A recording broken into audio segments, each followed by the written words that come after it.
Welcome to the Rim Break Rodeo. We hope this video helps.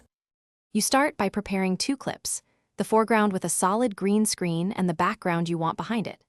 Open Alight Motion and import both files, then place the foreground above the background in the timeline so you can see the change live. Once done, trim and align clips to match action. Make sure the green screen fills the frame and the subject remains inside the masked area. Doing this first prevents edge artifacts and saves time during keying.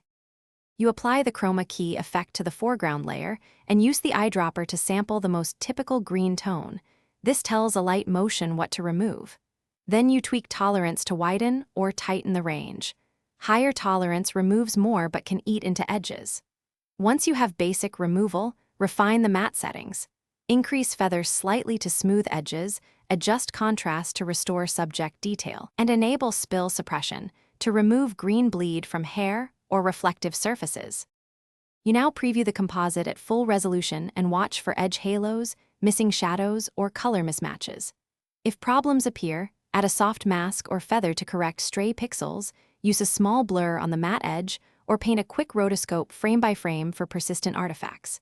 Make sure the background color grading matches the subject for realism. Finally, export with proper settings. Include alpha if you need a transparent render.